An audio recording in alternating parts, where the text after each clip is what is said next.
What's up, guys? Welcome to my channel. My name is Trey Jones. Thank you for tuning in for another video. Today we're going to be talking about muscle-related anxiety symptoms. So go ahead and do me a big favor and hit the like button down below this video. Only if you're ready to kick anxiety in the butt.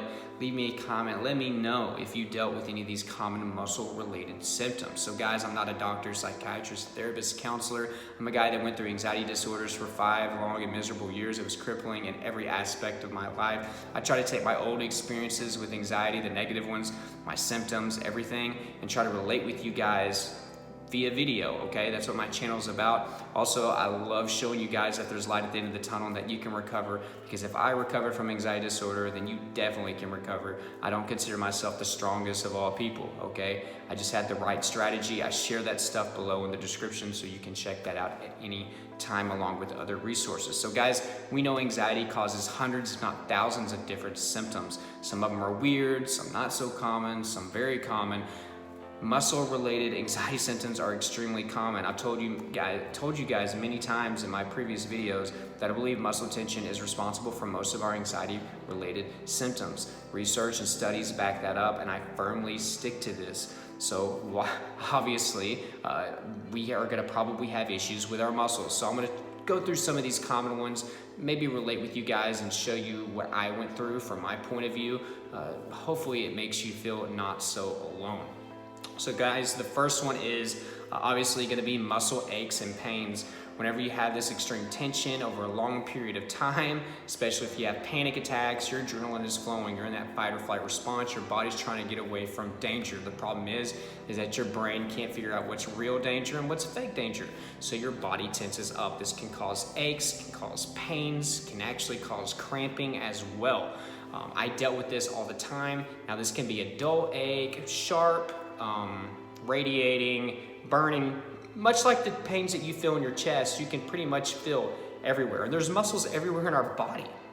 And this tends to be problematic for us as anxiety sufferers, especially hypochondriacs, because we're super and hyper aware, so we assume every pain is something that's worst case scenario. Now, I would wake up every single morning with horrible back pain, and it would be deep pain. Now, as the day went on, it kind of wore off, but I would have something else that would develop as the day went on, and that was burning in my back. I would get these knots in my back, and the more I worried, the worse they got. The more I focused on them, the worse they got. So you can definitely have these knots, these burning pains. This can occur anywhere in your body. The next one, guys, like I mentioned, is muscle cramps. But something else that can lead to this is some dehydration. Most people in this world are chronically dehydrated. Yes. That's a crazy stat, but it's so true. Most of us are not getting enough H2O. I'm not talking about coffee, energy drinks, or sodas, any of that, but that definitely can lead to muscle cramps. Also, people that are older that have anxiety tend to have more of these cramps. So just keep that in mind, but it is possible for anybody dealing with anxiety to have a higher frequency of cramping because of the tension. The next one, guys, excuse me, I'm trying to get over a cold still. The next one's muscle stiffness. Now, this really occurred, like I said, in my back, especially early in the morning before I would develop those burning sensations, and in my neck. I would often wake up with a crick in my neck, and I have horrible back stiffness. A lot of this was due to, well, my schedule before falling asleep. I would lay there and worry. I didn't have a healthy way to get my body in the mode for sleeping. I had insomnia. I would toss and turn all night, have horrible nightmares, have nocturnal panic attacks. So my body was always in that fight or flight response, even at night. So the adrenaline was always going. So imagine the stress and the tension that put on my body, and more specifically, my muscles.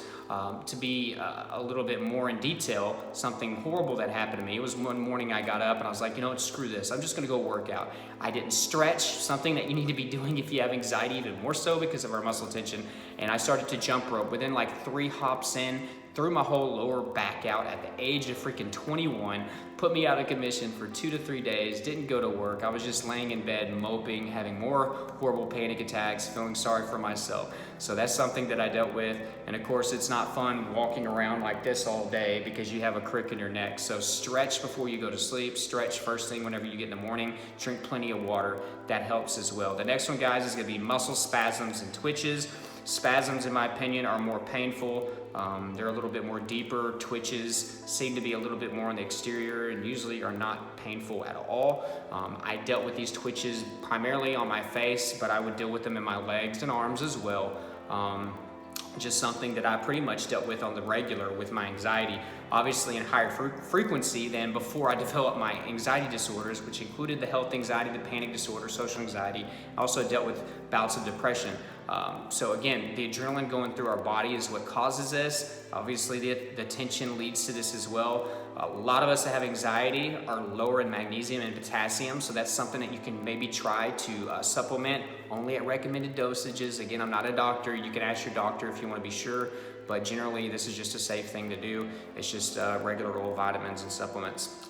The next one, guys, is muscle weakness. I get a lot of comments, a lot of messages and questions about this. A lot of people that are scared of the worst diseases in the world because their arms or legs gave out on them. This is very common. Like I said, many of us are spending hours in our fight or flight response, stress out for that long. Like I said, my first panic attack lasted 6 hours and I felt like I was tired for 3 weeks after that.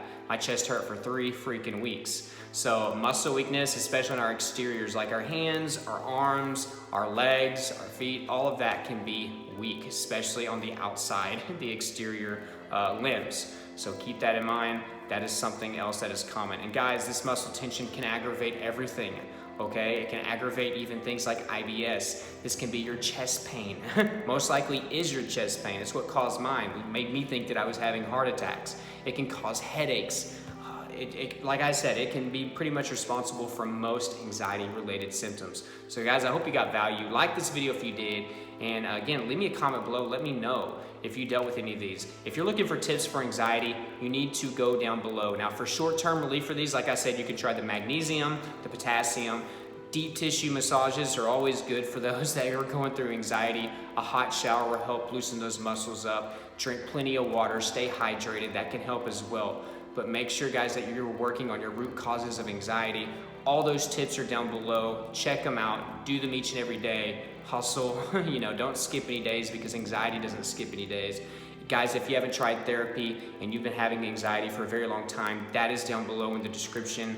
Why not try that out and give it a chance? Something I didn't take advantage of. You can choose from hundreds and if not thousands of therapists. Find somebody with a background that you need for your specific disorder and you can go from there. Talk to them like you're talking to me on the phone right now or watching me on the phone, excuse me. I think they have texting as well. It's cheaper than in-person therapy. So give that a try. There are also some awesome resources, some journals. There's a vitamin store down there. Also, my recommended products as far as books and workbooks for anxiety, panic attacks. All of that stuff is down below.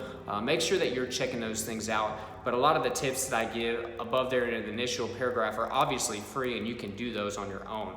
So keep grinding, keep hustling, keep fighting each and every day. It is possible. My social media, my Snapchat, my Twitter, my Instagram, it's all down there. Join the Facebook group if you haven't. We're over 25,000 members, man. We're headed for 100,000 by the end of this year, hopefully. So guys, thank you so much for watching again. If you got value, like it, leave me a comment, subscribe if you haven't, hit that bell so you can updates when I put these videos out. And until next time, I will talk to you later. Have a beautiful weekend, guys.